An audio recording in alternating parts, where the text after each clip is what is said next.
Mías. Es extraordinario, ¿eh? Es un libro, no es un profeta, no es un guerrero, no es un gran orador, pero sí tenía una característica fundamental, y es que era un gran organizador, un gran motivador.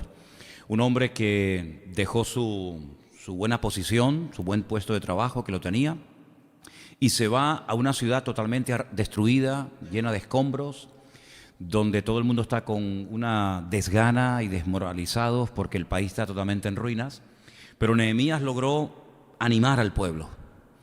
Él no fue el promotor de la reconstrucción del templo de Jerusalén, sino de las murallas, esas murallas que rodeaban la ciudad de Jerusalén, no las murallas que actualmente se pueden visitar, que algunos de ustedes las han visto y las han tocado cuando hemos ido allí, porque estas murallas que en este momento rodean a la ciudad antigua de Jerusalén fueron mandadas a construir por Sulimán el Magnífico. No son las de la época de Nehemías, pero todavía algunas partes del muro que levantó Nehemías se pueden ver, se puede visitar, Y no fue fácil la tarea, pero la verdad es que fue un auténtico milagro que en tan solo 52 días se lograra levantar estas murallas que servían para proteger al pueblo. Y todo el libro de Nehemías habla acerca de los inconvenientes, de los problemas, de las luchas, de las dificultades, también de las puertas abiertas que el Señor abría para que Nehemías pudiera poner en práctica esta carga, este sentir que él tenía en su corazón de ayudar a su pueblo. Y en el capítulo 13, les invito si quieren ir a él, cuando yo leía esta mañana este último capítulo de este extraordinario libro, que recomiendo su lectura, resulta que al principio aparece el nombre de un personaje que no es de la época de Nehemías, pero se menciona en el libro. Y automáticamente, tal vez por defecto profesional, comenzó a venirme toda su historia a la cabeza. Incluso me vino también un versículo en la penúltima carta del Nuevo Testamento, una epístola muy cortita que se llama Judas, donde también se le menciona. Y vamos a hablar un poquito acerca de este personaje siniestro. Su nombre en español, en la versión Reina Valera, es Balaam. En hebreos es Bilán. Después lo vamos a ver, porque incluso hasta de su propio nombre podemos aprender cosas tremendas, y lo vamos a analizar en esta tarde. Pero en Nehemías capítulo 13, versículos 1 y 2, para comenzar, dice: he aquí, perdón, me fui a otro libro. En aquel día se leyó el libro de Moisés, la Torá, los primeros 5 libros de la Biblia. Y oyéndolo el pueblo, y fue hallado escrito en él que los amonitas y los moabitas no debían de entrar jamás en la congregación de Dios. Y ahora dice ¿por qué? ¿Por qué se les prohibió para siempre la entrada de estos dos pueblos, los amonitas y los moabitas, que eran descendientes de las hijas de Lot? ¿Os acordáis? Dice: por cuanto no salieron a recibir a los hijos de Israel con pan y agua, sino que le dieron dinero a Balaam para que los maldijese, mas nuestro Dios volvió la maldición en bendición. ¿Cuántos dicen amén? Fíjense, voy a leerlo otra vez, porque es un versículo muy interesante. La razón por la que esta gente no podía entrar nunca a la casa de Dios, al templo, es porque no habían salido a recibir a los hijos de Israel, ¿verdad?, cuando venían de Egipto, con pan y con agua. Tampoco tenían que recibirle con un gran manjar, pero por lo menos tener el detalle de darles pan y agua, ya que venían de un largo viaje de 40 años para poder entrar en la tierra prometida, y seguramente venían cansados y sedientos y hambrientos. Dice que en vez de hacer eso, lo que hicieron fue contrataron a un pseudo profeta llamado Balaam para que maldijera a ese pueblo. Y lo intentó hacer, pero dice que en las 3 o 4 ocasiones que intentó hacerlo desde lo alto de una montaña, cuando él lanzaba palabras de maldición contra el pueblo, automáticamente cambiaban, y lo que hacía es que bendecía en vez de maldecir al pueblo. Entonces aquí vemos una estrategia muy interesante. No es pelear cuerpo a cuerpo, no es decir, bueno, vamos a atacarles con armas, con escudos, con lanzas, con jabalinas, con flechas, sino hay una estrategia diferente, es hacer un mal uso del poder que tienen las palabras. Sabemos que en la Biblia a la palabra se le da mucha importancia. Por supuesto, la palabra de Dios, lo primero. El poder de Dios está en su palabra. Pero Dios le ha dado al ser humano la capacidad de comunicarse, de poder construir frases, palabras, pensamientos. Incluso la Biblia es un gran milagro de ver cómo el hombre, utilizando esa capacidad que tiene de poder comunicarse, ha logrado plasmar por escrito las palabras de Dios y todo lo que Dios quiere que el hombre sepa en la actualidad. Ahora, me llama la atención porque el nombre Balaán o Bilán, que lo vamos a poner ahí un momentito para que ustedes vean cómo se escribe en hebreo, tiene 4 letras. La letra, saben que se lee de derecha a izquierda, ¿vale? La primera letra es la letra Bet, la letra Lamet, la letra Ain y la letra Men, esa Men Sofit. Ahora fíjese qué interesante, porque yo cuando estaba leyendo esta mañana esta historia en el texto en hebreo, me llamó la atención ese nombre. Y lo que vamos a hacer en esta tarde es desmenuzar un poco ese nombre, porque las 2 primeras letras, Dayana, las 2 primeras letras, esas 2 letras, si las ponemos al revés, es la palabra Lev, que significa corazón, pero están al revés. Y esto tiene una razón de ser. Lleva en su nombre la palabra corazón, pero al revés. Sabemos que el corazón es el asiento de las emociones. Sabemos, dice la Biblia, que del corazón salen cosas negativas que pueden llegar a contaminar países enteros, familias, congregaciones, la vida propia de la persona. Bilán o Balaam era un hombre que confundió su llamado. Era un hombre que dice que por dinero puso al servicio de un rey que lo había contratado llamado Balac la capacidad que tenía de poder bendecir o de maldecir a la gente.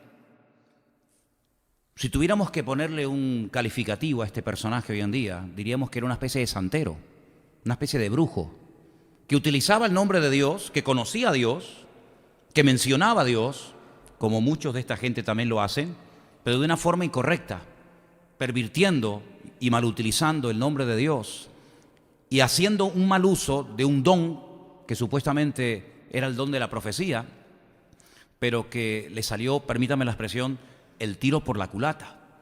Es decir, no es un hombre que tiene un corazón sano, no es un hombre que tiene un corazón centrado en Dios, sobre toda cosa guardada, dice la Biblia, guarda tu corazón, sino que tiene el corazón torcido. No está ordenado, no está alineado con Dios. Y por eso la Biblia le da mucha importancia al tema del corazón, no tanto al músculo, ¿verdad?, sino a lo que representa el corazón. Los deseos, las pasiones, la avaricia, la soberbia, ¿verdad?, las bajas pasiones. Lleva en su nombre el nombre corazón, pero al revés, como diciendo, cuidado porque lo que aparenta no tiene nada que ver con lo que verdaderamente es. Fíjense, más adelante le añadimos la tercera letra de su nombre, la letra Ain, y esas 3 letras son la raíz de la palabra confusión. Claro, según cómo se conjugue, según las 7 estructuras verbales del idioma hebreo, se puede conjugar como ser confundido, como estar en confusión, como causar confusión, pero lo que está bien claro es que es la base de la palabra confusión y de todo lo que deriva de ella. Luego, en su propio nombre podemos observar que es un hombre que va a tratar de traer confusión a la vida de la gente. En otras palabras, es un hombre que no va a transmitir bendición. No es un hombre que te va a transmitir nada positivo y nada bueno que te hará crecer y madurar en el Señor, sino es una persona que va a transmitir confusión porque él mismo está en confusión, está en desorden. Es interesante notar que al principio de la Biblia, y ustedes que están comenzando a leer la Biblia desde el principio, las hermanas, se van a encontrar que una de las características de la creación al principio es que estaba en caos, porque estaba en desorden. Y el desorden trae confusión, y trae vacío, y trae tinieblas. Y donde no está la bendición de Dios es porque hay desorden, y porque hay tinieblas, y porque no está la persona alineada con el Señor. Y este hombre, en su nombre, tiene la raíz de la palabra, del concepto confusión. Pero si le añadimos la última letra, volvemos a la palabra anterior, las dos últimas letras significan pueblo, las dos últimas letras de la primera palabra. Esas son las dos últimas letras. Esas dos letras, que también están en su nombre, significan pueblo. Entonces volvemos a poner la primera palabra con las 4 letras y encontramos que en las 3 primeras su raíz es un hombre que trae confusión. ¿Confusión a quién? Las dos últimas letras te lo dice. Al pueblo, a la gente, a la persona a la que, entre comillas, le ministra. La Biblia dice que en los últimos tiempos vendrán personas con falsas unciones y les dice que serían falsos. Él también corre grave peligro y puede ser destruido totalmente. Por lo tanto, él lo que hace es echar mano de este pseudo profeta para que maldiga al pueblo. Pero no solamente para que maldiga al pueblo, para que lance maldiciones que afecten la vida espiritual del pueblo, sino que además lo que hace es que se introduzca en el pueblo e intente enseñar algo que es tremendamente destructivo en cualquier sociedad. De hecho, hay imperios que han caído porque han entrado en un desorden, en una promiscuidad sexual sin precedentes. Ahora, desde los tiempos del diluvio, fíjense bien, desde los tiempos del diluvio, donde no era el principal, pero uno de los grandes problemas que había en aquella sociedad y en aquella generación fue la promiscuidad sexual, los pueblos se cuidaron mucho de caer en esta trampa, porque sabían que una de las causas de la destrucción universal producida por el diluvio fue la promiscuidad sexual, el desorden, el desmadre.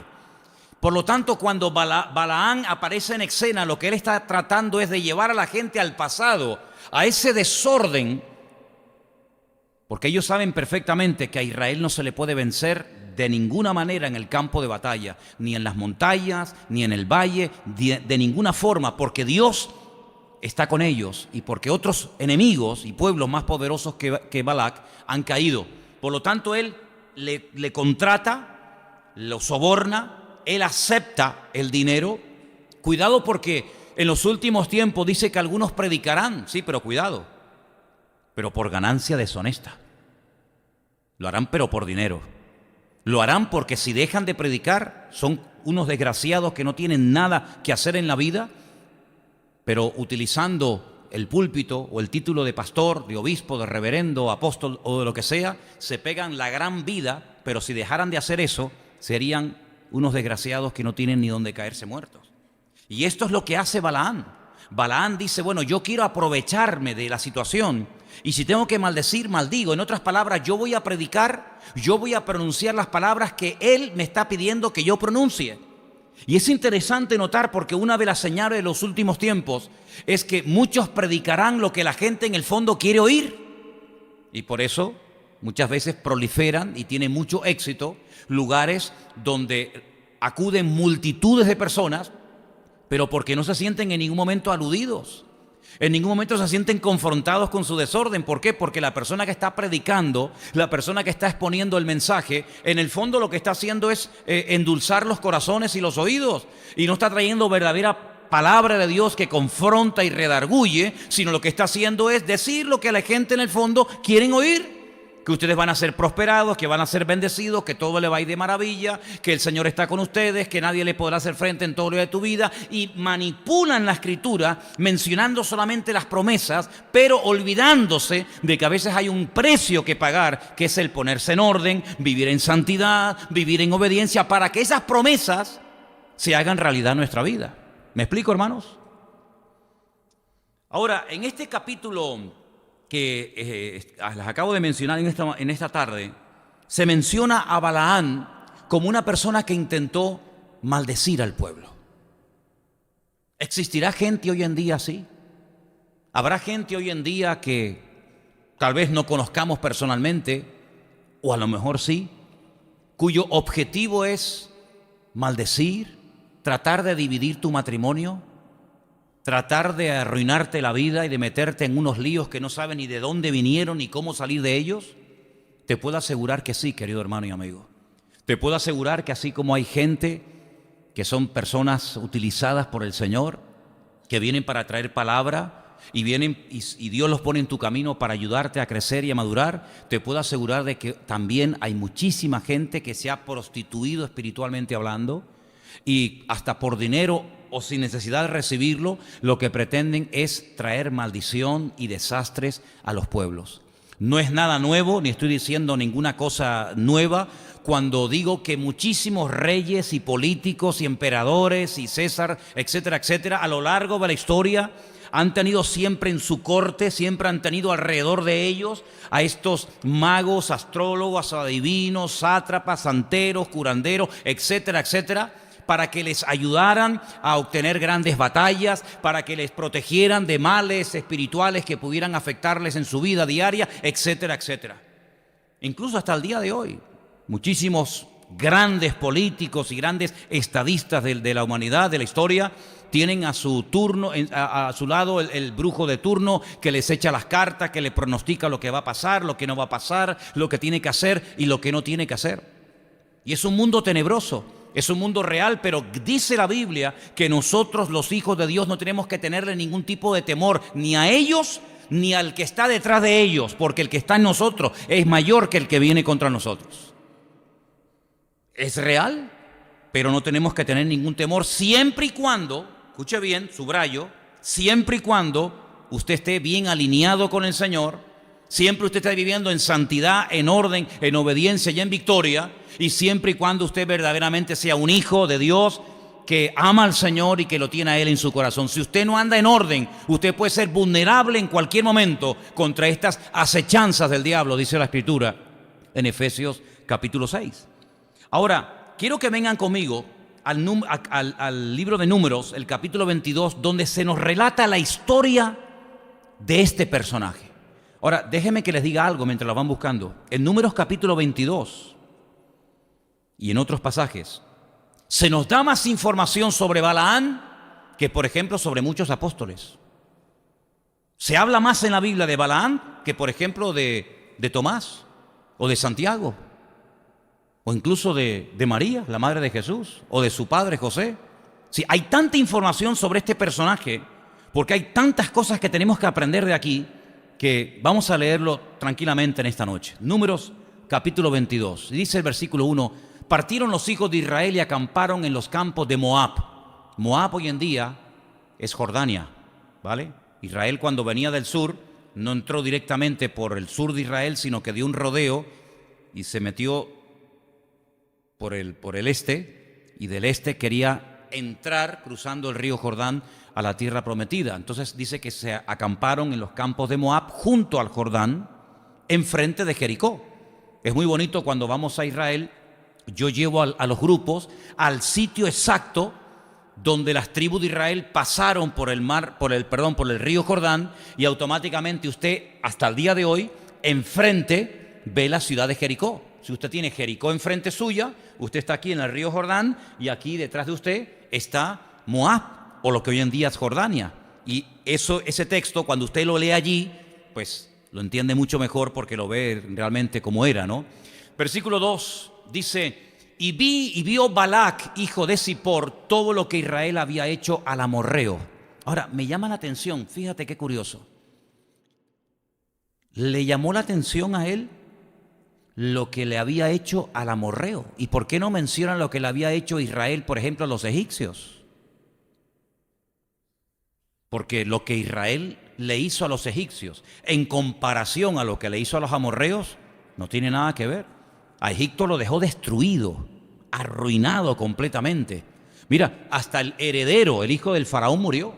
Las cosechas quedaron destruidas, los campos quedaron arrasados, la ganadería quedó prácticamente destruida, arrasada. El país quedó totalmente destrozado. ¿Por qué no se queda sorprendido por lo que Israel le hizo al egipcio, sino que se queda sorprendido por lo que le hace al amorreo? Bueno, primeramente, lo que Israel le había hecho cuando estuvo en Egipto fue hace 40 años. Para Balac era algo que había pasado hace mucho tiempo. Y en segundo lugar, no le afectaba tanto, porque desde donde están ahora hasta Egipto hay mucha distancia. Parece que hay ciertas cosas en la vida que, como no nos afectan, no nos ponen nerviosos. Pero cuando vemos que se acercan y nosotros también podemos ser vulnerables y podemos ser víctimas de esos problemas, como que perdemos un poco la calma. Lo que le hizo Israel a Egipto no le preocupaba, porque al fin y al cabo fue hace mucho tiempo y es muy lejos. Pero cuidado, al amorreo lo tengo al lado. Cuando vemos el hambre en otros países, bueno, decimos pobrecitos niños, ¿no? Qué lástima, cómo tienen esas barriguitas hinchadas, o cómo se mueren, o cuando vemos, ¿verdad?, las guerras en Siria o en cualquier otro país, decimos, pobre gente, cómo sufren. Pero como nos pilla tan lejos, ¿verdad? Estamos tan lejos, pues ahí seguimos con esa cosa tremenda de estar viendo la televisión y comiendo y viendo todas esas desgracias, ¿no? Ay, amigo, pero si la guerra y el grupo Daesh o ISIS estuviera aquí enfrente de la isla, enfrente que vivimos, o estuviera aquí en nuestra isla, qué diferente veríamos las cosas, ¿verdad? Pero como las vemos tan lejos, decimos pobrecitos, ¿no? Los que están allá, como cuando ocurre un terremoto, un tsunami, una desgracia. Bueno, aquí estamos tan bien, ¿verdad? Pero ahora Balac, cuidado, dice, cuidado, que ahora ya no están lejos. Cuidado que ahora, esto no hablo de hace 40 años, estoy hablando de lo que le hizo Israel al amorreo, que es mi vecino, y vienen a por mí. Versículo 3. Moab tuvo gran temor. Ahora sí, ¿no? Ahora tienes temor. Claro, ahora ves el lobo. Ahora ves las orejas del lobo, ahora te pones asustado. Ay, amigo. Tuvo gran temor a causa del pueblo porque era mucho. Se angustió Moab a causa de los hijos de Israel. Y dijo Moab a los ancianos, escuchen esto, le dijo a los ancianos de Madián, ahora lamerá esta gente todos nuestros contornos como lame el buey la grama del campo. El buey, la vaca, es el único animal que cuando pasta arranca todo. No es como la oveja que come por arriba y deja la raíz, sino que la vaca cuando come hierba lo arranca todo, la raíz y todo. Y él compara a Israel con esos animales que arrasan de raíz con todo. Dice, ahora lamerá esta gente todos nuestros contornos como lame el buey la grama del campo. Y ahora viene un dato muy interesante. Dice, y Balac, hijo de Zippor, era entonces rey de Moab. No lo cambies. ¿De dónde era Balac rey? De Moab. Pero al principio del versículo dice, le dijo Moab a los ancianos de Madián. Bueno, aquí hay dos pueblos diferentes, ¿eh? Madián es una cosa, Madián es un país, un pueblo, y Moab es otro país.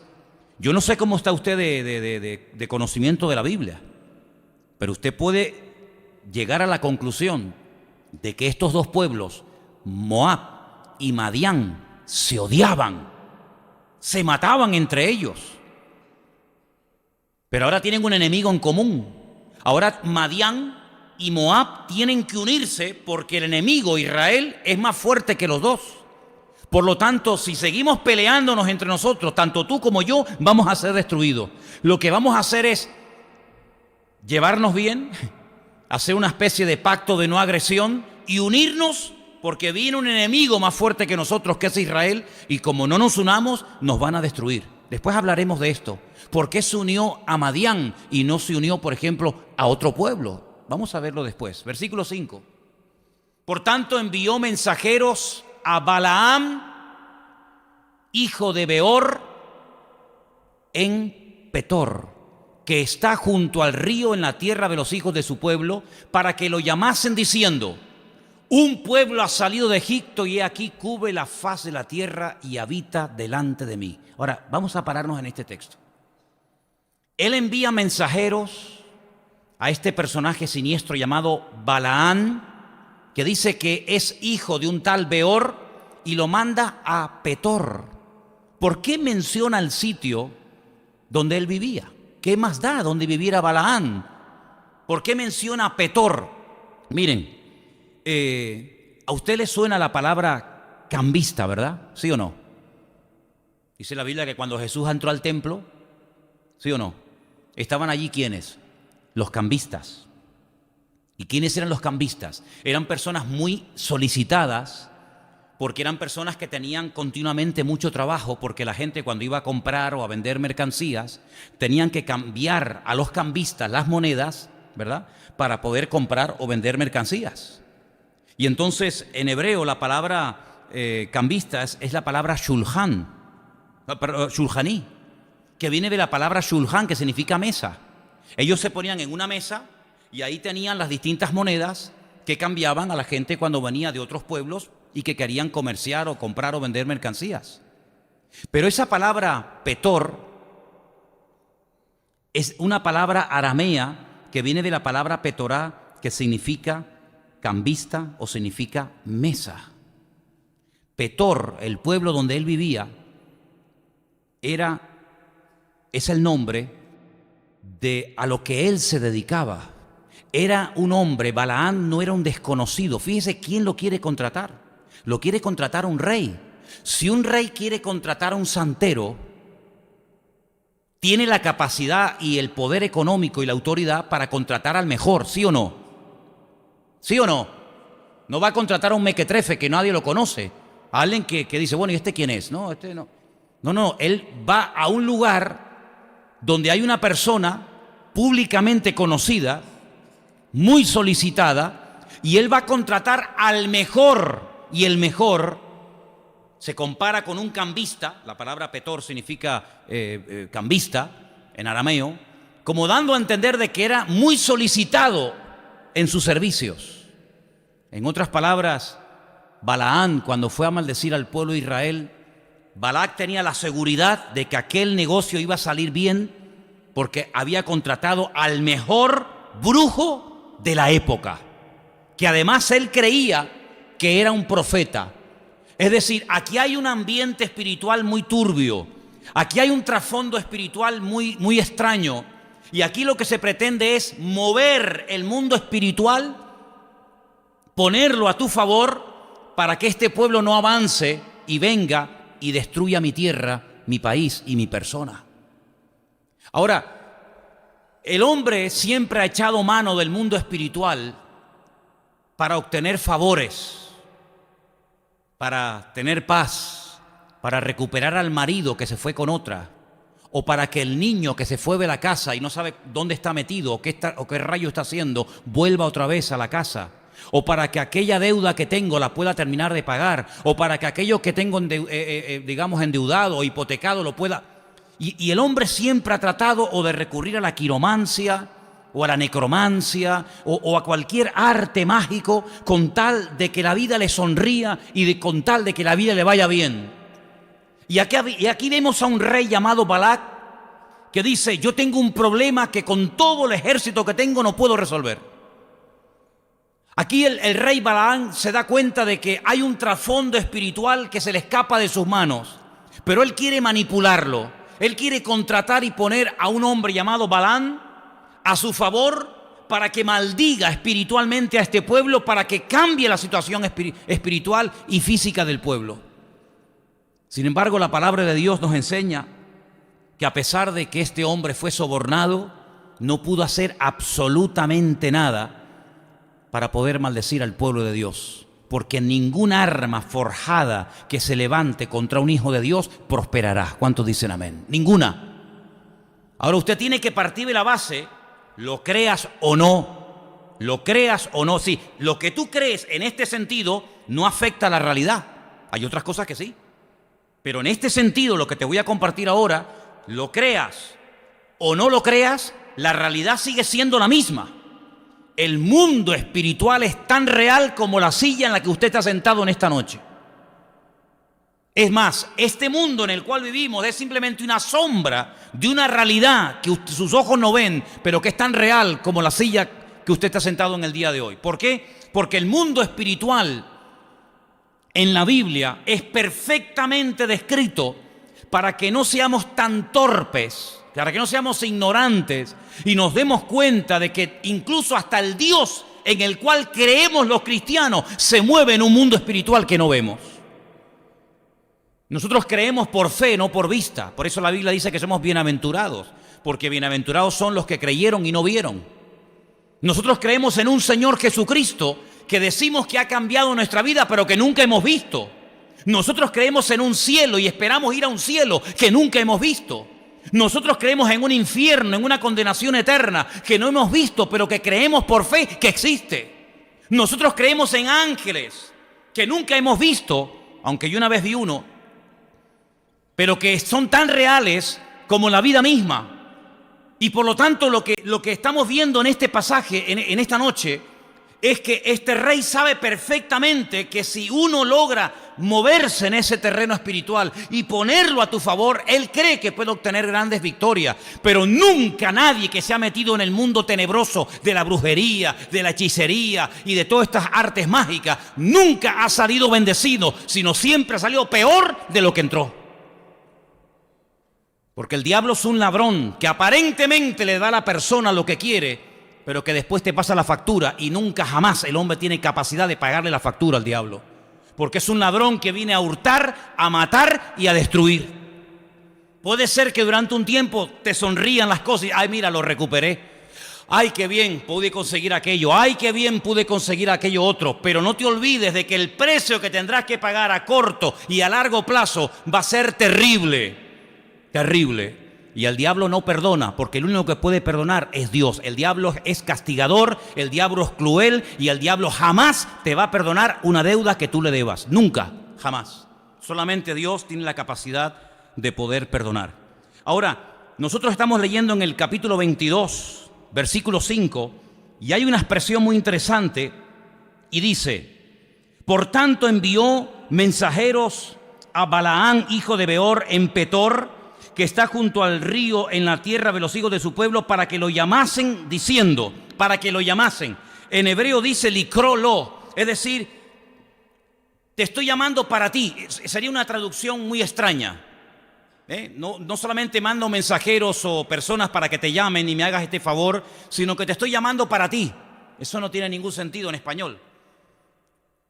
Pero se parece mucho a aquel llamado que Abraham recibe cuando le dice el Señor, Lej Lejá. ¿Os acordáis de aquel mensaje hace tiempo? Lej Lejá, sal para ti. En español dice, sal de tu tierra, punto. Pero en hebreo dice, sal para ti, como diciendo, si sales tú mismo vas a ser el bendecido. Es decir, sal porque el beneficio de salir es para ti, no es para mí. Y aquí está haciendo ese juego de palabras el rey Balac con Balaam. Y le dice, te estoy llamando para ti, es decir, tú vas a ser el beneficiado. Indirectamente le está diciendo que no solamente va a recibir una gran suma de dinero, sino que va a ser honrado, va a ser querido, va a ser reconocido. Es decir, te estoy llamando para tu propio beneficio, como diciendo, el favor no me lo estás haciendo tú a mí, sino que yo te estoy haciendo a ti un favor, llamándote para ti mismo. Es como una cosa extraña de entender, pero creo que con la explicación que estoy dando se puede entender, ¿verdad? Te estoy llamando para bendecirte, te estoy llamando para ayudarte. A cambio de, ten cuidado con los que te ofrecen el oro y el moro y después ni el moro, ni el oro, ni nada. Ten cuidado con esas ofertas muy atractivas que se te van los ojos. Oye, me acaban de ofrecer un trabajo. Voy a ganar 4.000 euros mensuales por 10 horas a la semana. 14 pagas al año. Cuidado, nadie da duros por pesetas, se decía antiguamente. Algunos no saben ni de lo que estoy hablando. Pero no te creas las ofertas que vienen, todo a cambio de nada. Aprenda inglés en 3 días sin esfuerzo. Mentira. No vas a aprender inglés ni en 3 días ni en 30 años. Además, con el poco cabeza que tú tienes.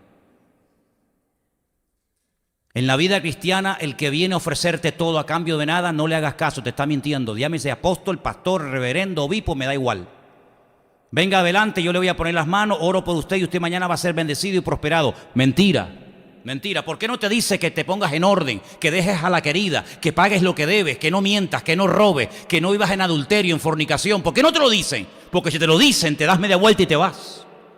Pero los que vienen a ofrecerte todo a cambio de nada, panes y peces, comida y bendición para todo, no pasa nada. Venga adelante, oramos por usted y Dios lo va a bendecir. Cuidado, cuidado.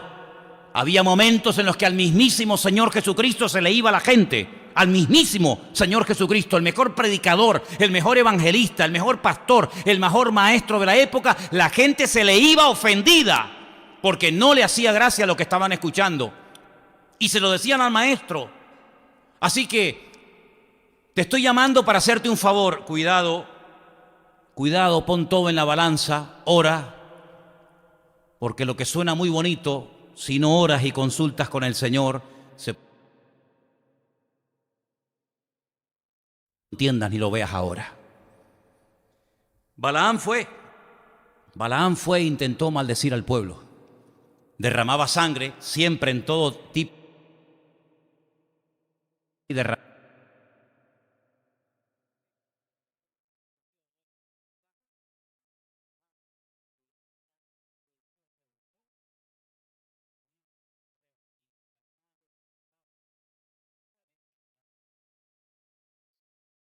que cuando el rey Balac quiere contratar los servicios de este pseudo profeta llamado Balaam, no envía gente de su reino sola, sino que dice que envió mensajeros, también los mandó con ancianos de Madián. ¿Os acordáis? Creo que era el versículo anterior, el 4. Moab envió ancianos de Madián junto con los de él. Y entonces yo comencé a averiguar, ¿y por qué? ¿Por qué va a Madián, que es un enemigo de él, a convencer a ancianos que vayan con los suyos para contratar a Balaam? Y resulta que encontré un texto muy interesante que lo quiero leer. Se encuentra en Éxodo capítulo 2, del versículo 11 en adelante. Por favor, preste atención. Éxodo capítulo 2, verso 11, y dice así: en aquellos días sucedió que crecido ya Moisés, salió a sus hermanos y los vio en duras tareas, y observó a un egipcio que golpeaba a uno de los hebreos, sus hermanos. Versículo 12. Entonces miró a todas partes menos hacia arriba. Cuando tú vas a hacer algo y miras así,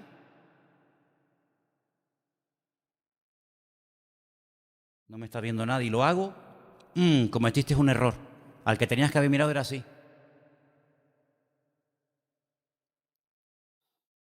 Y el gran problema es que muchas veces para pecar y para hacer ciertas y determinadas cosas en la vida, miramos así. Cuando aprendas a levantar la vista y a mirar a Dios, no te va a hacer falta mirar así, porque solamente sabiendo que Él te está viendo, no hace falta ni que esté acompañado ni que esté solo, porque aunque nadie te vea, hay un ojo que siempre te ve, y son los ojos del Señor. Él miró a todas partes, vio que no había nadie, y entonces, ¿qué pasó? Mató a un egipcio. Ay, amigo, mató a una persona y lo escondió en la arena. Lo escondió en la arena. Pero vamos a ver, ¿tú te crees que por esconder a un egipcio en la arena, Dios no lo va a encontrar? Dios no sabe lo que ha pasado aquí. ¿Tu pecado va a pasar desapercibido? Qué tremendo, ¿no? Qué tremendo. La Biblia nos enseña, estoy preparando un mensaje sobre eso, que la vida de algunas personas están escritas en la arena, otras personas están escritas en piedra.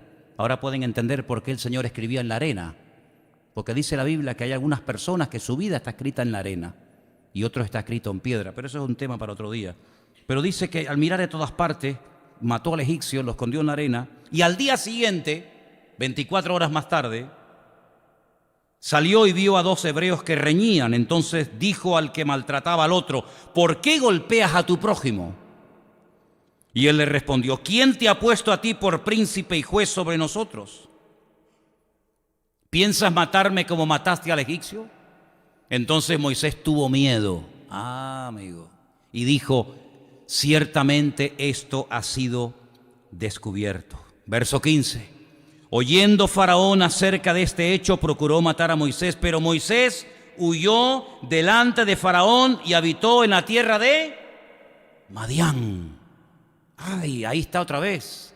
Hemos leído en Números 22 que los ancianos de Moab se juntaron con los ancianos de Madián para ir a contratar a un tal Balaam, hijo de Beor, que vivían peor. Y entonces resulta que Moisés, cuando mata al egipcio y huye al desierto, donde se refugia durante 40 años, y allí se casa, y allí es muy conocido porque se casa con un sacerdote que vivía en Madián llamado Jetro, resulta que él huye a un lugar del desierto llamado Madián. Que es curioso. Y entonces dice aquí, en el versículo 15, oyendo Faraón acerca de este hecho, procuró matar a Moisés, pero Moisés se fue de delante de Faraón, habitó en la tierra de Madián, y estando sentado junto al pozo, 7 hijas que tenía el sacerdote de Madián vinieron a sacar agua para llenar las pilas y dar de beber a las ovejas de su padre. Mas los pastores vinieron y las echaron de allí. Entonces Moisés se levantó y las defendió y les dio de beber a sus ovejas. Y volviendo ellas a Reuel su padre, él les dijo: ¿por qué habéis venido hoy tan pronto? Y ellas respondieron: porque un varón egipcio nos defendió de la mano de los pastores y también nos sacó el agua y dio de beber a las ovejas. Y dijo a sus hijas: ¿dónde está? ¿Por qué habéis dejado a ese hombre? Llamadle para que coma. Versículo 21. Moisés convino en morar con aquel varón y él le dio su hija Séfora por mujer a Moisés. Ella le dio a luz un hijo y él le puso por nombre Gersón, porque dijo: forastero soy en la tierra ajena. 40 años vivió Moisés en Madián. 40 años. Si tú vives un año en un barrio, si tú vives un tiempo en una zona, lo más probable es que tú conozcas a mucha gente de esa zona y mucha gente de esa zona te termine conociendo a ti. Sal, por ejemplo, por la calle esta y pregunta: oye, la iglesia evangélica que hay por aquí, todo el mundo, sí, mira, ahí te va a decir. ¿Por qué? Porque ya nos conocen. Está la guardería, la farmacia, la iglesia, el bar. Somos como parte del mobiliario de la calle, ¿no? Moisés fue un hombre tremendamente conocido, no solamente por lo que hizo, se enfrentó a un montón de hombres él solo. Se casó con el sacerdote de Madián, un hombre muy respetado y querido y conocido. Tuvo hijos allí, uno de ellos se llamó Gersón, y vivió allí 40 años. Lo conocía todo el mundo. Moisés marcó una diferencia. Moisés era un hombre muy conocido en Madián. Cuando ya tiene 80 años, Dios lo llama, vuelve a Egipto y saca al pueblo de la esclavitud. Y todo lo que Moisés hizo, prácticamente el 90% de las cosas que Moisés hizo, las hizo por el poder de la palabra. Moisés hablaba y las cosas cambiaban de una forma tremenda. Balac dice: en Madián vivió un hombre tremendamente poderoso que cuando hablaba al mismísimo Faraón, cuando hablaba las cosas cambiaban. Mira tú por dónde este hombre, movido por esto, reúne a los ancianos de Madián que conocían perfectamente el estilo de vida y el poder de la palabra que tenía Moisés, porque el poder de la palabra es sinónimo al poder en oración. Es lo mismo en hebreo, poder en palabra y poder en oración es lo mismo. Era un hombre poderoso en palabras y en hechos, dice la Biblia. Era un hombre poderoso en oración y en acciones. Y por lo tanto Balaam era un hombre aparentemente poderoso en palabras, poderoso en oración, no a Dios, sino sabe Dios a quién, y por eso él lo contrata para que maldiga al pueblo. Pero sabemos por el resto del capítulo 22 que todo lo que hizo fue totalmente vano e inútil y una pérdida de tiempo. Porque la palabra de Dios nos enseña que los hijos de Dios estamos protegidos de noche y de día por las manos de nuestro Dios. Ahora, Balaam está en lo alto de una montaña, tratando de maldecir al pueblo. En el valle está Israel acampado en las tiendas. ¿Sabía Israel que Balaam estaba en lo alto de una montaña tratando de maldecir sus vidas? Probablemente no lo sabían. Como hay muchísimas cosas que tú y yo no conocemos, pero no importa. Dice la Biblia que incluso durante la noche el ángel del Señor acampa alrededor de los que le temen y los defiende y los protege de noche y de día. Por lo tanto, no tenemos que tener ningún tipo de temor a nada ni a nadie. ¿Cuántos dicen amén? Porque ya lo han intentado, hermanos. No es nuevo lo que estoy diciendo. Ya lo han intentado y han salido, permítame la expresión, con el rabo entre las patas. Porque el enemigo es tan tosudo y cree que intentándolo otra vez y ahora otra vez, y ahora por este lado, y ahora por el otro lado. En algún momento tendrá éxito, pero el enemigo es un ser derrotado, vencido, con herida de muerte desde que Cristo lo venció en la cruz del Calvario. Y ha puesto poder y autoridad sobre nuestra vida para que podamos estar por encima de todo ataque del enemigo y vivir las 24 horas del día en victoria. ¿Cuántos dicen amén? En el libro de Nehemías, que lo acabo de terminar de leer hoy, en el capítulo 13, que es el último capítulo, encontré todo esto, hablando de Balaán, de este personaje terrible, que es el único hombre que, dice la Biblia, que un día se le presentó un ángel cuando iba montado en su mula. La mula lo vio al ángel, pero él estaba tan ciego espiritualmente hablando y físicamente también, que dice la Biblia que no veía al ángel que estaba delante. ¿Tú tienes los ojos de la mula o tienes los ojos de Balaam? Porque dice la Biblia que Balaam no veía al ángel delante de su presencia, delante del camino, pero la mula sí lo veía. ¿Sabes una cosa, hermano? Yo creo que era más torpe Balaam que la mula que montaba. Porque la mula que montaba fue golpeada cruelmente porque Balaam quería que se levantara y caminara y la mula se tiraba al suelo y no quería avanzar. Hasta que la mula le dijo, ¿por qué me golpeas? Ahora, si a ti un día te hablara un perro o el gatito que tienes o una mula, ¿cómo reaccionarías? Sería algo terrible, ¿no? Pues este comienza a conversar con la mula y la mula le responde y él no se da cuenta de que está hablando con un animal y está quedando en evidencia, él es mucho más animal que la propia mula que no quiere caminar. Y la mula le salvó la vida. Tal vez te has reído de la persona que está a tu lado y le has dicho, te has metido en una secta, te vas a volver loco o loca. Pero no te olvides de que la persona de la cual te puedes estar riendo hoy o te has reído en el pasado, puede ser que gracias a él o a ella, tú hoy estés aquí con vida y no has muerto en el camino, amigo. No te olvides nunca de eso. Y como dice el refrán, el que ríe último, ríe mejor. Al final Balaam reconoce que ha cometido un gravísimo error. Y la Biblia dice que cada vez que salían palabras de maldición contra el pueblo, Dios se las cambiaba y las tornaba en bendición. Yo sé que hay congregaciones y hay un sector del mundo evangélico que le da mucha importancia a este tema de las maldiciones. Y están todo el día que si maldiciones para aquí, que si maldiciones para allá, que si las maldiciones del abuelo, que si las maldiciones de la herencia. Bueno, ¿hablará la Biblia algo de esto? Claro que habla, pero hay que hablar lo que dice la Biblia, no lo que dice el hombre. La Biblia dice que Dios visita la maldad sobre los padres y los hijos, ¿verdad? De los que le aborrecen. Y hay familias que están como marcadas y destruidas por el pecado desde casi desde la cuna. Pero cuidado, cuando una persona se convierte de verdad al Señor, se frena, se para, se neutraliza todo proceso de maldición, porque Dios cambia toda maldición en bendición en nuestras vidas. ¿Cuántos dicen amén? A mí qué más me da que arriba de nosotros viva un brujo o un santero, que viva que le dé la gana. A mí no me afecta porque el que está conmigo es mayor que el que viene contra mí. A mí que hagan lo que quieran, que pongan puros en la puerta de la iglesia, que pongan palomas o gallinas, que hagan lo que quieran. El Señor me protege a mí. Ahora, si usted quiere darle lugar a eso y está, es que hay una santera, es que hay un brujo, entonces es que usted no ha entendido nada.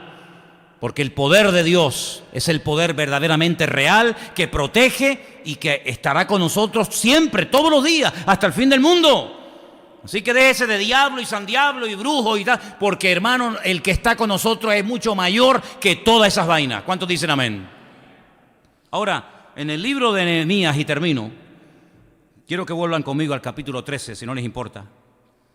No solamente se habla de este personaje siniestro llamado Balaam o Bilam, sino que en el versículo 3 se habla acerca de algo muy importante que tuvieron que hacer, y fue separarse de ciertas y determinadas personas. Ay, amigo, yo me acuerdo cuando mi madre, sobre todo, las madres ustedes saben que son muy especiales, sobre todo las madres de Canarias, que parece que sus hijos nunca han roto un plato, los malos son siempre los demás. Mi niño no, mi niña no, no. Eso no, eso mi niño y eso mi niña nunca lo hará. Los demás sí, pero mi niño y mi niña no. Mi madre decía, no te juntes con malas compañías porque te pueden echar a perder. Y las madres de esos chicos le decían, no te juntes con este desgraciado que vas a terminar peor que él. Pero para mi madre las malas compañías eran las otras. Y el que echaba a perder a los demás era yo. A mí no me echó a perder nadie, yo me eché a perder solo. ¿Sabe? Y en el libro de Nehemías, en el capítulo 13, verso 3, encontramos cómo Nehemías le dice al pueblo, aquí hay que hacer cambios radicales. Es que mira, hay gente que quiere bendiciones, pero seguir haciendo siempre lo mismo. Albert Einstein, ya lo he mencionado muchas veces, un gran hombre que yo admiro muchísimo, que de pequeño lo expulsaron de varios colegios porque pensaban que era tonto. Madre mía, tonto. Él llegó a decir un día algo así como, si haces siempre lo mismo, no esperes que ocurran cosas diferentes. Porque si siempre haces lo mismo, siempre va a pasar lo mismo. Si quieres un cambio, el primero que tienes que cambiar de vida eres tú. Y el pueblo no levantaba cabeza, no porque Dios fuera cruel, no porque Dios fuera malo o injusto, sino porque hay cosas que ha dejado bajo nuestra responsabilidad. Me hace mucha gracia cuando gente que dice que son ateos, que no creen en Dios, cuando ocurre una desgracia, dicen, ¿y cómo Dios ha permitido esto? ¿Cómo que Dios ha permitido esto? Si Dios no existe. Dios no existe. ¿Cómo que Dios lo ha permitido? Eso no lo ha permitido Dios ni nada. Esto ha ocurrido por casualidad. Porque si Dios no existe ni para esto, ni para aquello, ni para nada. O Dios solamente no existe cuando las cosas se producen de una forma diferente. Si no existe, aunque haya una tragedia, Dios no tiene nada que ver. Pero sin embargo la Biblia nos enseña que hay cosas que ocurren por nuestra culpa. Porque si tú eres infiel a tu mujer, no le eches la culpa a Dios. Si tú te pones en una carretera borracho a 200 kilómetros por hora, no le eches la culpa a Dios. Si tú te metes en el mundo de la droga, del alcohol y de la brujería, etcétera, etcétera, y después te va mal la vida y te enferma, no le eches la culpa a Dios. Asume tus responsabilidades personales. Que ser creyente no significa ser un robot. Yo tengo la obligación de pagar los impuestos y de decir la verdad y de vivir una vida ordenada. Es mi responsabilidad como ser humano. Y Nehemías, una de las cosas que le decía al pueblo, miren el versículo 3, les decía, cuando oyeron pues la ley, se separaron los de Israel de los mezclados con los extranjeros. Es decir, en aquellos tiempos estaba totalmente prohibido que ustedes, pueblo de Dios, emparenten, se casen, tengan relaciones con otros pueblos que les van a terminar contaminando a ustedes. Yo, saben que lo he dicho muchas veces, y es una cosa misteriosa. ¿Cómo es posible que una manzana podrida eche a perder 100? Es que es una cosa increíble, porque dice, bueno, pero son 100 contra una. ¿No pueden las 100 hacer que la podrida se sane? Pues no pasa eso. Rebélese contra la naturaleza, proteste contra Dios, contra lo que usted quiera, pero la realidad es la realidad. Una manzana podrida, una papa podrida, una fruta en malas condiciones, echa a perder las sanas. Bueno, pues espiritualmente hablando pasa lo mismo. Si usted se junta en un ambiente incorrecto, lo más probable es que ese ambiente termine a usted cambiándolo y no usted ese ambiente cambiándolo a usted, porque es así. Por eso dice la Biblia que la luz no se puede mezclar con las tinieblas. La sal separada funciona. Si la mezcla con azúcar, echa a perder lo uno y echa a perder lo otro. Hay cosas que no se pueden mezclar en la vida. No se pueden mezclar en la vida. Y por eso Nehemías le decía, mira, si quieren prosperidad nacional, si quieren puestos de trabajo, si quieren bendición, si quieren prosperidad, si quieren salud, si quieren tener al enemigo a raya, ustedes tienen que tomar la decisión radical y dolorosa, porque todo lo que cuesta pues duele, ¿verdad? Y hay un valor que pagar. Tienen que separarse de personas con las cuales ustedes se han juntado, que los han terminado contaminando y cambiando vuestra forma de vivir. Y mira quién menciona. Yo leía hoy y decía, madre mía, fíjate lo que dice este hombre. Dice, un poquito más adelante, cuando habla acerca de Salomón, versículo 26, ¿no pecó por esto Salomón, el rey de Israel? Fíjate a quién menciona, un hombre sabio, un hombre tremendo, hijo del rey David. ¿No pecó Salomón al hacer esto? Bien que en muchas naciones no hubo rey como él, que era muy amado de su Dios, y Dios lo había puesto por rey sobre todo Israel. Aún a él le hicieron pecar las mujeres extranjeras. Aún a él. Y a nosotros no nos van a desviar el corazón estas personas. Por lo tanto, dijo, si quieren ir en serio, tienen que separarse de estas relaciones que no son correctas. Y cuidado, muchos de esos matrimonios ya llevaban años viviendo juntos, No es que se habían conocido la semana pasada. Y ya tenían muchos hijos. Y Nehemías dijo, si van en serio, aquí se tiene que producir hoy una separación. Y dice que la gente lloraba, tremendo. Y algunos no querían hacerlo. Y dice que Nehemías se lanzaba contra ellos y les sacudía y les exhortaba diciendo, o vamos en serio o vamos otra vez a volver a la ruina como nuestros antepasados estuvieron en la ruina. Porque hay países que están en la ruina con lo ricos que son. Estoy diciendo algo nuevo. Estoy diciendo algo que nadie ha dicho nunca, por favor. Porque hay países, usted sabe, países tremendamente ricos, que no levantan cabeza, no hay forma, están como bajo maldición, están pero que no levantan cabeza, con unos recursos naturales alucinantes, con oro, con plata, con hierro, con agua, con todo. Y no hay forma de que levanten cabeza, ¿por qué? Porque le han dado las espaldas a Dios, o no lo ves, o no lo entiendes. Países, ¿cómo puede ser que África esté como esté? ¿Cómo puede ser que Venezuela esté como esté? ¿Cómo puede ser que países riquísimos, hermosos, grandes, preciosos, que tienen de todo y no tienen de nada?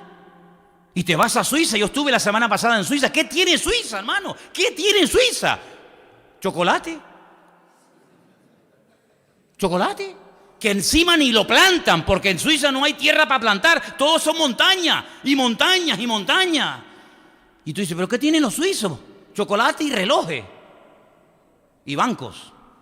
No tienen nada más, no tienen nada. Y tú dices, ¿pero cómo puede ser esta gente sin petróleo, sin hierro, sin diamantes, sin nada? Sean los más ricos del mundo. Y esta gente que tiene, y tiene, y tiene, y tiene, y no tiene ni para comer. ¿Cómo puede ser eso? Entonces Nehemías le dice, ¿ustedes no se dan cuenta de que los pueblos son el resultado de su relación con Dios? ¿Por qué está España como está? Que no levanta cabeza, que está en coma. España está en coma, hermano. ¿Por qué no levanta cabeza? Pero ¿cómo va a levantar cabeza con todas las barbaridades que este país ha aprobado? Yo no sé todavía cómo el Señor es tan misericordioso que manda la lluvia. De verdad te lo digo, porque la lluvia es un regalo del cielo, el hombre no la puede producir. Yo no sé todavía cómo Dios todavía tiene misericordia de este país y todavía le manda la lluvia. Porque la verdad es que no nos merecemos ni una gota. Ni una gota. Después dice otra cosa que hicieron. Habían abandonado las cosas de Dios. Versículo 10. Entonces, asimismo, las porciones que eran para los levitas no se las habían dado. Los levitas y los cantores que hacían el servicio habían huido, cada uno a su heredad. Entonces yo reprendí a los oficiales y les dije, ¿por qué la casa de Dios está abandonada? ¿Por qué? Otra cosa que tenían que corregir, las prioridades. La casa de Dios está abandonada. Ahora, en tu casa no falta de nada. Te pegas la gran vida, pero la casa de Dios no tiene ni dónde cogerla. Nehemías tuvo que actuar en esto.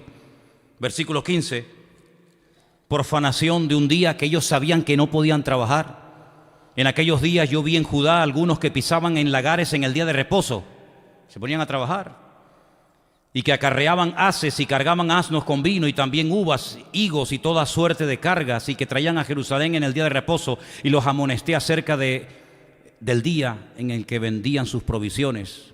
También había en la ciudad tirios que traían pescado y toda mercadería y la vendían en los días de reposo a los hijos de Judá y Jerusalén. Y les reprendí y les dije, ¿qué cosa mala es esta que hacéis profanando el día de reposo? Es decir, ya no había respeto por las cosas de Dios como hoy en día. ¿Hay respeto por las cosas de Dios hoy en día?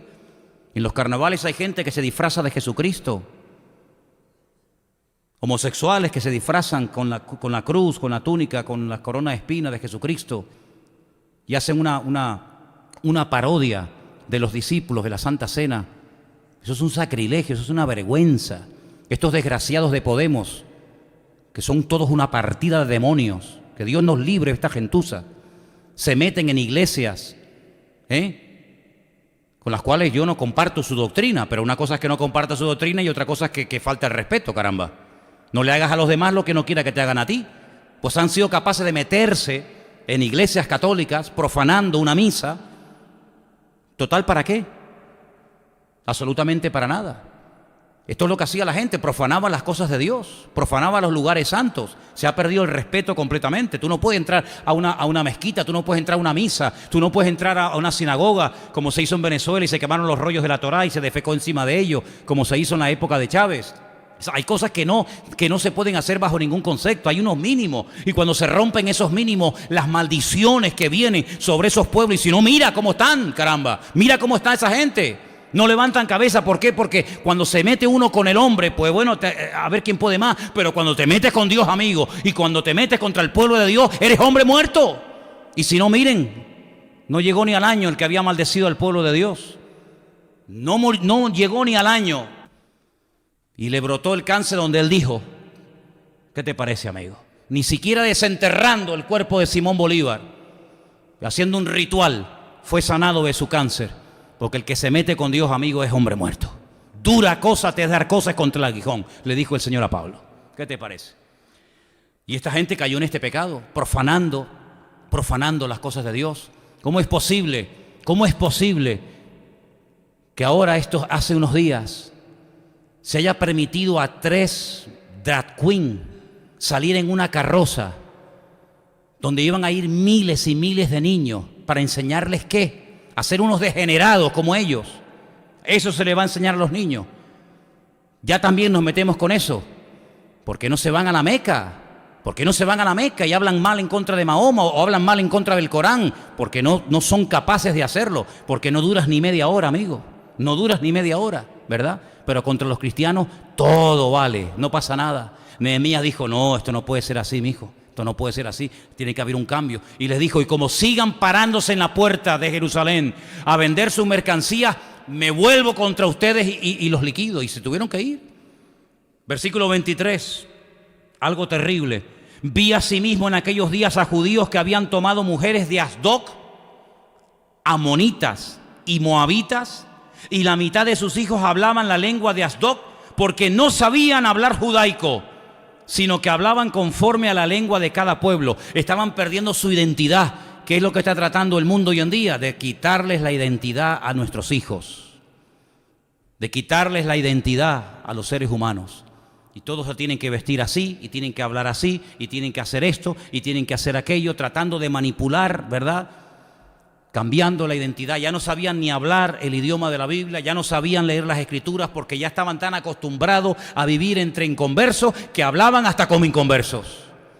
Y cuando el mundo afecta nuestro modelo, nuestro estilo de vida, nuestra filosofía, cuando nuestros hijos ya hablan y visten y opinan y actúan como la gente del mundo, tenemos un gravísimo problema, porque tal vez no nos hemos metido en el mundo, pero el mundo se nos ha metido en nosotros. ¿Qué es lo que estaba pasando en aquellos días? Dice, ya ni hablar saben, ya no saben ni hablar, ni leer la Escritura. Y finalmente, en el versículo 30 dice, los limpié pues de todo extranjero y puse a los sacerdotes y levitas por sus grupos, a cada uno en su servicio, y para la ofrenda de la leña en los tiempos señalados y para las primicias. Termina diciendo, acuérdate de mí, Dios mío, para bien. En otras palabras, puso a cada uno en su sitio. Pero saben, en el libro de Nehemías hay varios nombres que son muy repetitivos y son enemigos del pueblo. Uno era Sanbalat, ¿os acordáis? Tipo terrible. El muro que están levantando, si se sube una zorra lo va a tumbar. Y ustedes están levantando el muro para rebelarse contra el rey. ¿Sí? Una persona que solamente venía a meter cizaña, a desacreditar al siervo de Dios, en este caso a Nehemías. Una persona que venía a traer desánimo. Sanbalat, uno de ellos. Otro, Tobías. ¿Se acuerdan? Tobías era terrible. Vamos a hablar porque tenemos que dialogar. Y Nehemías decía, yo contigo no tengo nada que hablar. Yo estoy haciendo la obra de Dios. Y yo no me voy a parar para hablar contigo. ¿De qué voy a hablar yo contigo, Tobías? De nada. Saben, en el capítulo 13, léanlo después si quieren tranquilamente en casa, van a encontrar que el sacerdote principal de Jerusalén, le había hecho una casa. Déjeme que lea este versículo y termino. Ya lo digo en serio. Versículo 4. El sacerdote Eliasib, cuyo nombre significa Dios restaura, en hebreo, un nombre muy bonito, siendo jefe de la cámara de la casa de nuestro Dios, había emparentado con Tobías. Ay, amigo. Y le había hecho una gran cámara en la cual guardaban antes las ofrendas, el incienso, los utensilios, el diezmo del grano, del vino, del aceite, que estaba mandado dar a los levitas, a los cantores, a los porteros y tal. Le había hecho una casa al desgraciado en la casa de Dios, a Tobías. Es decir, sacó todo lo que tenía que estar allí, los diezmos, las ofrendas, los candelabros, en fin, todo lo necesario para el servicio de la casa de Dios, lo sacó y le dijo a Tobías: no, vente a vivir aquí, te hacemos una casa. Y dice que tenía una gran cámara, tenía una estancia, una gran habitación, y se había acomodado el enemigo dentro de la casa de Dios. Pero ¿cómo puede ser esto? ¿No tendremos que vigilar de vez en cuando nuestras vidas, nuestros hogares, para ver si Tobías se nos ha metido dentro? A lo mejor se nos ha metido Tobías, a lo mejor se nos ha metido un enemigo dentro de casa, y papá, mamá, a lo mejor ni te has dado cuenta. Por eso que el Señor nos dé mucha sabiduría y mucho discernimiento en este año, para darnos cuenta de que en nuestros hogares, en nuestras casas, en nuestras vidas, el único que tiene que entrar es el Señor Jesús, su palabra, su presencia y su Espíritu Santo. Y en el momento en que haya un Tobías, en el momento en el que haya un enemigo, algo contrario al Señor, yo tengo que sacarlo de aquí, porque mi casa tiene que ser un lugar donde haya bendición, y para que la bendición esté tiene que haber orden en mi casa. Por eso yo lo dije el año pasado y lo vuelvo a decir hoy: dé una vueltita por la casa. A lo mejor hay alguna cosita en casa que dice: bueno, ¿y esto qué pinta aquí? Que este panzudo gordo, calvo, feo, ¿quién es? No, este es Buda. Este no tiene que estar aquí. Este tipo no representa nada bíblico. Lea la vida de Buda, lea su filosofía, lea lo que es el budismo, contacto con los demonios, así de claro, amigo. Fuera de aquí. Tal vez tiene usted ahí una cruz de Caravaca, ¿y esto qué es? Ni cruz, ni vaca, ni nada. Compre una vaca, es mejor que la cruz que le va a traer esto. Los elefantes de la suerte, caretas y amuletos de África. No, son souvenirs que compré cuando estuve en Mozambique, cuando estuve en Angola, cuando estuve en Kenia, me traje una careta. Pero tú no sabes quién es esto. Tú no sabes que esos son espíritus y demonios que adoran en esos países, que para nosotros los europeos, para nosotros los occidentales, los del primer mundo, son souvenirs, pero que para ellos son sus ídolos. Es como si tú le llevaras vírgenes y santos a ellos, pues ellos te las venden a ti como si fueran souvenirs, pero son sus ídolos. ¿Tú no te das cuenta de eso, amigo? Entonces, ¿cuántas veces somos tan ingenuos que no nos damos cuenta de lo manipulables que somos y nos abrimos a lo malo, y lamentablemente a veces nos cerramos a lo bueno? Hermanos, que Dios nos ayude para que en este año nuestra vida sea una vida de bendición y sea una vida ordenada. ¿Cuántos dicen amén? Cierra tus ojos, por favor, ahí donde estás. Yo sé que han sido muchas cosas en esta tarde, muchos textos, Usted puede escuchar este mensaje después si quiere en internet, ahí queda grabado. Medite en él, lea después detenidamente las citas, los versículos. Y que Dios nos ayude, de verdad, hermanos, que el Señor nos ayude a poner en práctica su palabra. Cuida la vida de tu hija. Cuida la vida de tu hijo, porque tú eres el responsable de tus hijos, no la iglesia, no el colegio, no la sociedad. Tú, papá y mamá, ¿dónde están tus hijos esta tarde? ¿Dónde están? ¿Con quién están? ¿Qué están haciendo?